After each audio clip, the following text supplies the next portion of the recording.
that we rely on for water, food, and natural protection against disasters. For the proposition to say that the role of ecotourism in climate adaptation it is exaggerated is not a careful critique. I dare say, Mr. Speaker, that it is an underappreciation of one of the most effective tools at our disposal.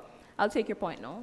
You're saying that ecotourism serves as an education factor. Yes, but the primary educators or those who are educated are tourists, especially external tourists. For the larger Jamaican population. Thank you. I understand your point, and I do not agree with you. A lot of locals, a lot of tourists, they engage in ecotouristic activities, and they are educated as just as much as the tourists as well. These sites, they provide us with opportunities to learn more about how climate change is affecting our country, and it helps us to make better decisions that will impact our future positively. Now, to sum up, Mr. Speaker, to suggest that the role of climate adaptation, of ecotourism in climate adaptation is exaggerated is to overlook the tangible impact that it is already having in communities across Jamaica and the wider Caribbean. I can point to several examples, such as the Black River Safari and the Blue Mountains, which attract thousands of visitors each year and create opportunities for Jamaicans in tour guiding and small business operation. These examples show that ecotourism is not a peripheral industry. It continues to diversify income sources, support vulnerable communities, and provide more sustainable livelihoods in the face of changing and uncertain climate conditions, while also contributing to national economic growth. It is for these reasons, Mr. Speaker, that the opposition firmly opposes the mote. Thank you.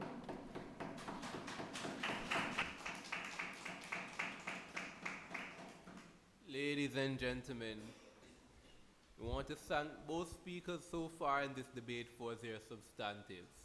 We're going to move into the second period of cross-examination. This time, however, we're going to invite the Minister of Health and Wellness to start this period. Right, thank you. So you've mentioned how we can use ecotourism to educate people. So what you're talking about is a BCC, behavior change campaign. Why can't we do this outside of ecotourism? I'm sorry, could you repeat the question? We didn't hear you. So you're talking about educating people about how vital ecosystems are. Why can't we do this outside of ecotourism? Nobody has said that it should be strictly within the realm of ecotourism, but I believe having education taking place holistically right across the board only aims to strengthen our perseverance in the face of a very, very, very changing climate, as our speaker would have pointed out. All right, thank you for that. Again, we are stating that ecotourism is valuable. That is not the debate that we're having here. So going back to the fact that climate adaptability is a priority here, how do you factor in your second speaker's point to climate adaptability more so than economic validation and growth?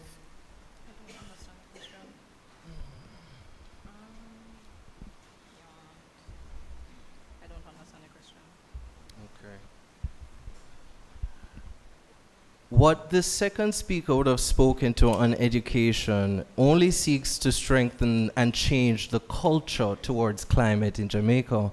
Once you've changed the culture, you change how the mass operates. You change how the mass operates, you change this relationship, certainly, that Jamaica has and the role that it plays in climate change. I believe that climate adaptability hinges on how we are able to change prior behaviors and change our attitudes going forward. Can I, a question? Okay, great. Just want to pinpoint as well that climate adaptability in and of itself is actions to prepare for current and anticipated impact of climate change. Education is a part of that, but education at the tourism level precedes education at the grassroots level. Why would you not prioritize that before you go into ecotourism? As we've pointed out several times, ecotourism does not exclude the Jamaican public. Education is geared towards them as well, and it is the hope that by educating individual Jamaicans, we will take education not just as a in tourism or out of tourism scope, but we'll direct it at a community level, and we will educate members of the community about the role that they can play on an individualized basis. Of Health and Wellness for your questions. We now invite the Judiciary of Jamaica to pose their 3 questions. Thank you, Mr. Speaker. Now, team proposition, how has your focus on infrastructure protected vulnerable Jamaicans in the face of impending storms like Hurricane Melissa, as we saw last year? These infrastructures that you are referring to, again, physical, financing, and resources provided to the organizations that challenge and tackles climate risk and all these vulnerabilities.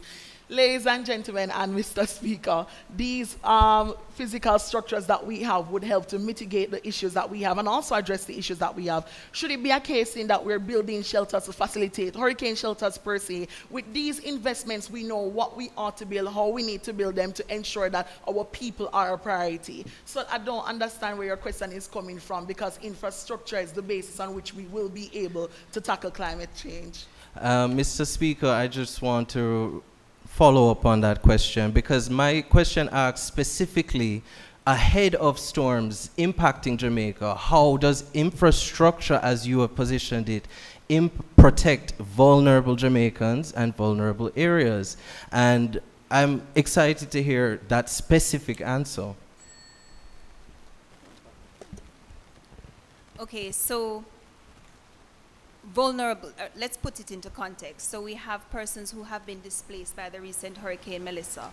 Infrastructure development says that we have to now look as a country as to how we are building, ensuring that as we approach another hurricane season, that whatever construction efforts are made, that they're not just erased because they're insufficient.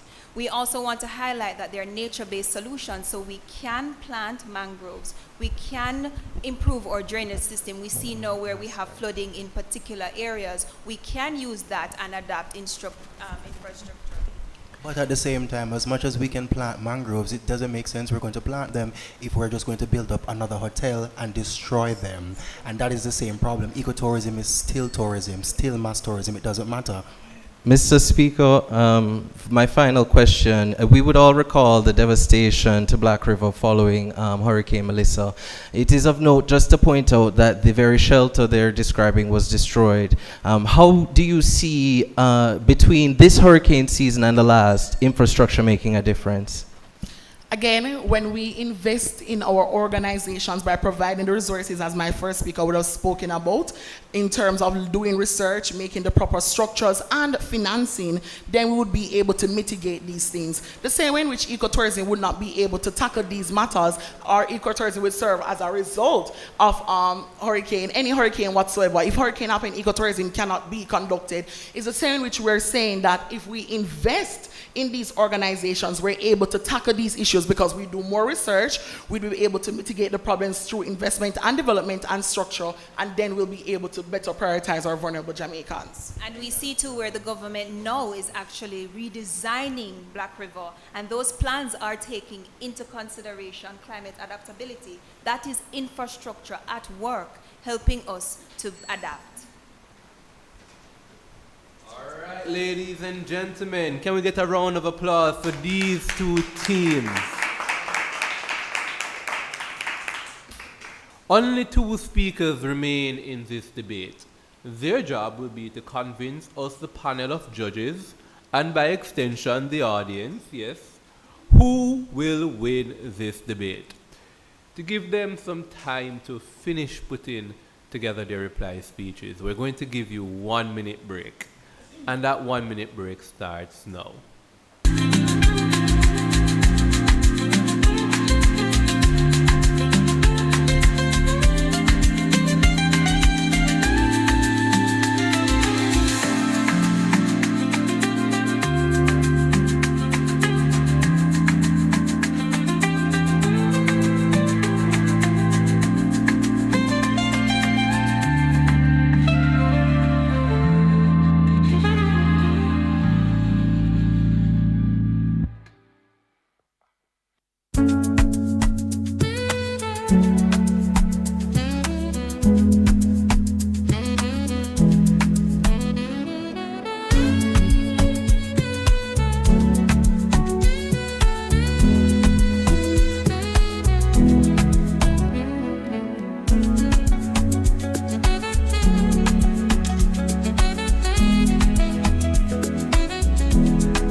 Hear, hear.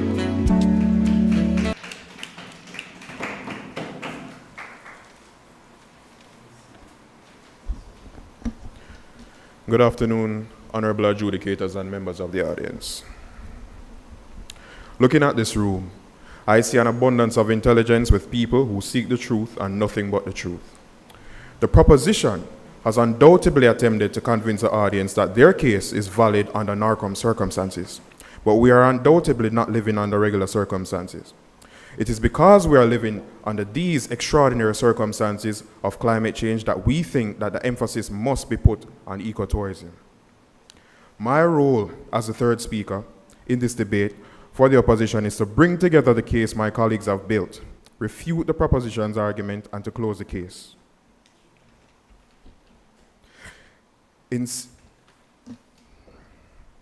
What has the opposition established?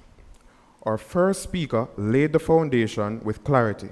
Ecotourism is not simply people visiting scenic sites.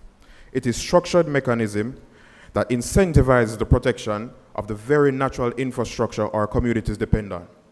We showed that coral reefs and mangroves preserved in part through ecotourism revenue function as protective barriers against storm surges. Through ecotourism revenue, function as protective barriers against storm surges, coastal floodings, and wave damages. The Montego Bay Marine Park is not an abstract example. It is a real functioning site where tourism activity drives reef conservation, which in turn protects our coastline. Our first speaker also demonstrated that ecotourism reinforces policy. It is not merely subject to it. It aligns economic interests with environmental protection, giving governments and communities a direct incentive to enforce standards that would otherwise be difficult to sustain, and it strengthens the disaster risk management at all three stages, before, during, and after climate change. Our second speaker then deepened the case. She brought us the Arcabeza Fish Sanctuary, once degraded, now restored, now diversifying the livelihood of fisherfolk who previously had no safety net. Who is doing the exaggeration is a question I would pose to the proposition. Name names, name numbers. What is exaggerated in comparison to? You have not proved exaggeration, you have merely used a word. Ecotourism, I have to stress, is not mass tourism. Most emissions come from cruise ships, mass resorts, and businesses, not ecotourism. What will happen to the land if ecotourism revenue disappears? My opponent is treating not at this moment. My opponent is treating ecotourism in isolation.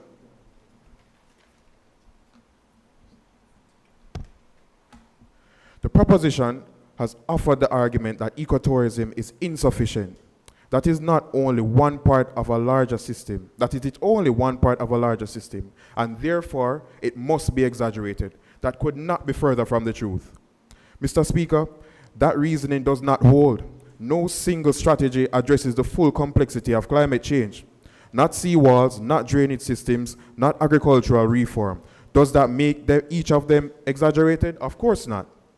The test is not whether ecotourism is sufficient on its own. The test is whether its contribution is real and documented. Mr. Speaker, the opposition has demonstrated that the role of ecotourism in climate adaptation is genuine and significant. To call that exaggerated is not a fair and careful critique. It is underappreciation of one of the most practical community-rooted tools available to small island developing states like our beautiful country of Jamaica. The opposition firmly stands against this move. We urge this House to reject the motion. Thank you. And thank you very much. Ladies and gentlemen, we now invite the final speaker of this debate, the third speaker from the Ministry of Health and Wellness. Hear, hear.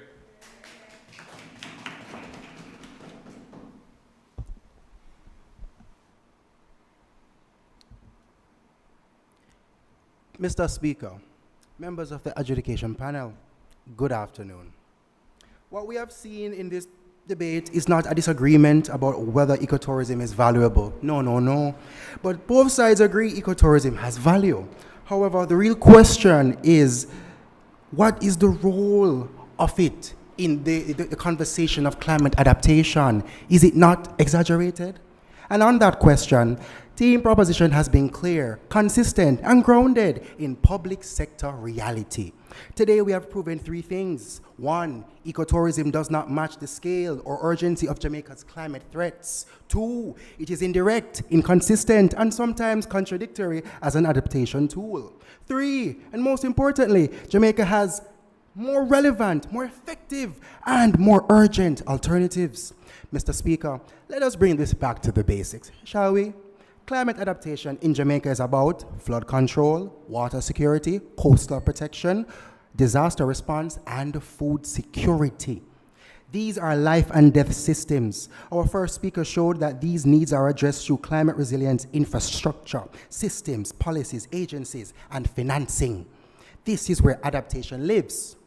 After Hurricane Melissa, the damage in Jamaica was nearly at 30% of GDP. You hear me say? 30%.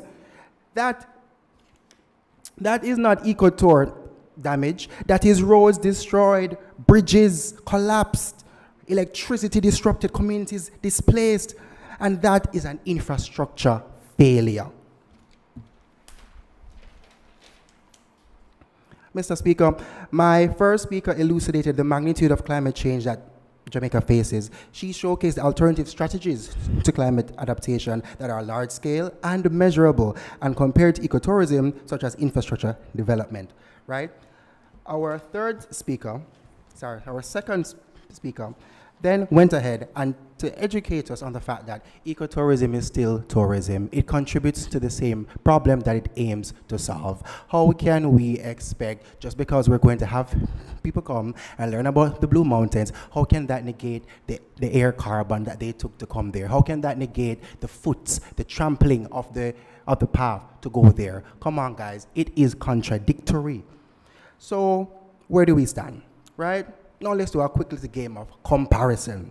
So, what did team opposition do? They told us that ecotourism raises awareness, that it generates income, that it supports ecosystems, that it helps communities, and we agree with all of that. But here's the problem. None of that proves centrality. All of those things can be achieved through other measures, such as education campaigns. As a matter of fact, I find it quite distasteful that they would choose to lock education campaigns behind a price wall of tourism. If you can't afford to attend the tour, if you can't afford to fly to the country to learn about ecological systems, how would you learn? Our team has shown that infrastructure directly reduces climate damage. Policies such as the plastic ban reduces flooding risk. Water and agricultural systems protect survival. Direct, measurable, national, urgent. Opposition has showed us what? They've showed us that ecotourism contributes, ecotourism supports, ecotourism generates some income. Yeah. But at the same time, none of that is central. It is indirect. It is conditional. It's not even localized. Mr. Speaker, contribution is not the same as centrality, and exaggeration happens when contribution is presented as importance. Our second speaker went further, and once again, I just want to say ecotourism is internally consistent. We cannot be dependent on air travel and external markets. Additionally, when we ask them to talk about the fact that we are going to depend on something that is vulnerable to climate change itself, they themselves couldn't even answer us. Right? So yes, we're going to plant more mangroves and such, absolutely. Mind you, the same hotel them tear down the mangrove, they may know. And yet, them not talk about that, right? So, Mr. Speaker, climate adaptation must be stable, scalable, government-driven, immediate. Ecotourism is market-driven. Actually, it's profit-driven. And when you weigh the scales of profit and ecological benefit, come on, guys. The answer is right there. Profit will always reign supreme, especially when large-scale corporations are the ones who can do the most to conserve our environment. So therefore, ecotourism is simply not enough. Thank you.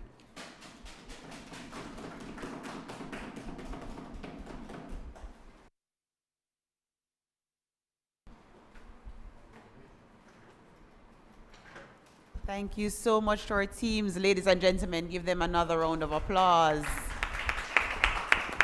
A very topical and relevant issue with the hurricane season around the corner, or moot this afternoon between the Ministry of Health and Wellness and the Judiciary of Jamaica.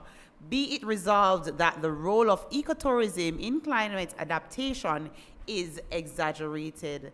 The arguments have been made, and all that's left is for our judges to take a short break and adjudicate and come back to us with the winner of this match. We ask you to stay tuned for a short while until we're back. Thank you.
Yeah.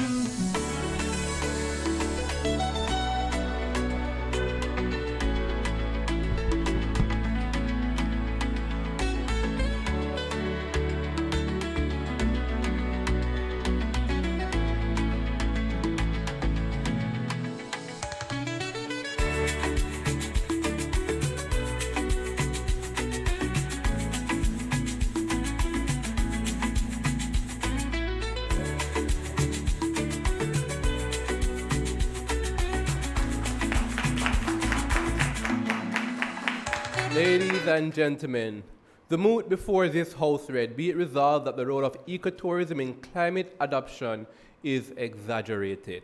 So, question is, how did the debate turn out?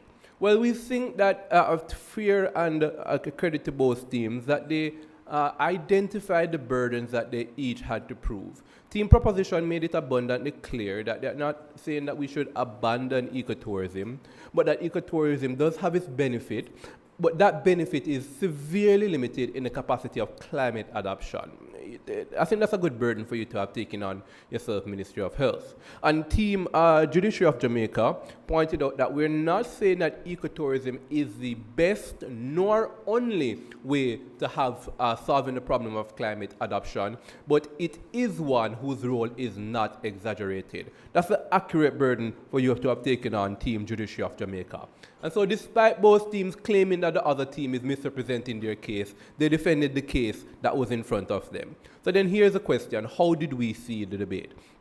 Well, we understand from Team Ministry of Health and Wellness that the problem is that, well, it's quite a severe amount of problem. One is that ecotourism is small, localized, and cannot match the scale. We got this particular appreciation coming out from Anicia Reid that the issue with ecotourism is, we heard it as well coming out from our third speaker, is that the problem with ecotourism is that it is localized in a way in which the individuals who are actors in the ecotourism space, I imagine that be the individuals who are driving on the raft, the individuals who are doing the tours and all of that, they aren't necessarily incentivized into putting the profits back into the maintenance of these mangroves, these coral reefs, that kind of thing.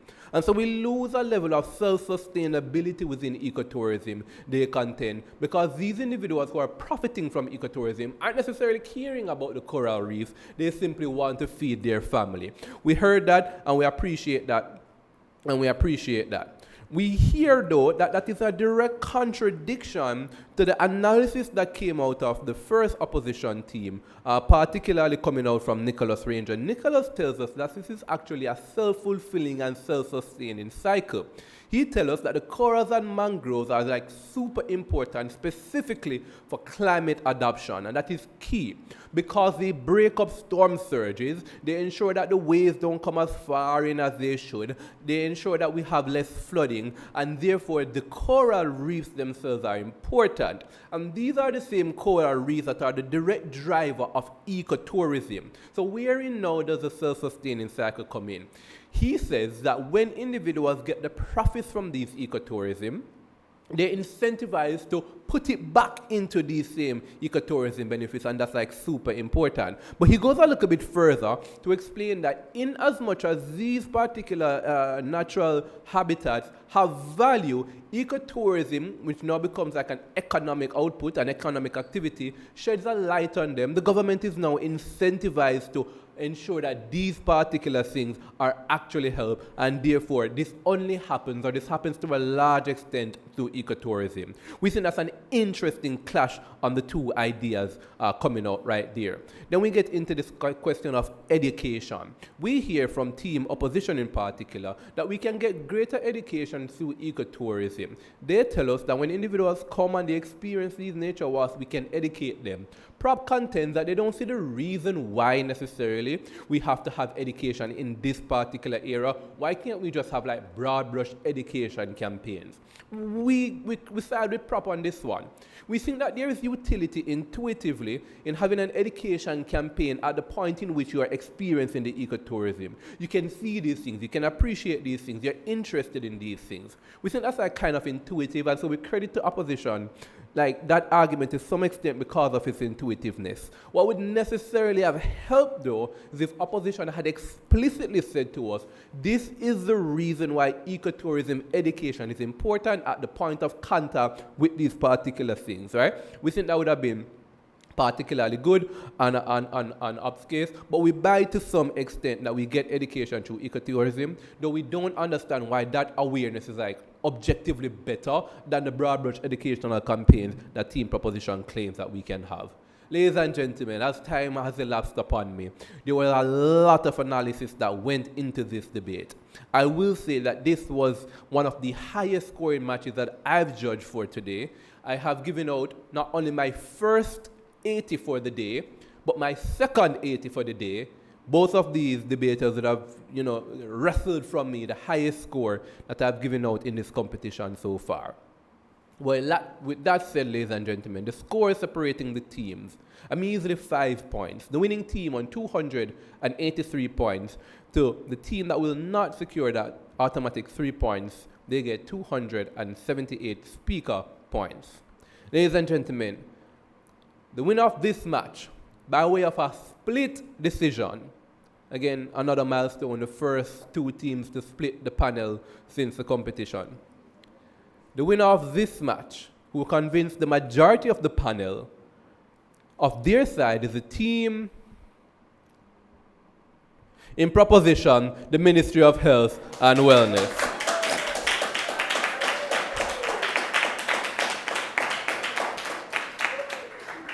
Congratulations to the Ministry of Health and Wellness. Excellently played to the Judiciary of Jamaica. A round of applause for them as well.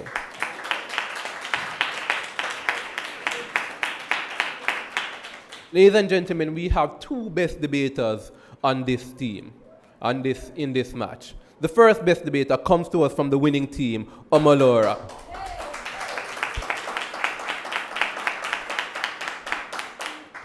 Tied on 80 points as well, the first opposition speaker, Nicholas Ranger. Ladies and gentlemen, we will get the next match started immediately. Thank you very much.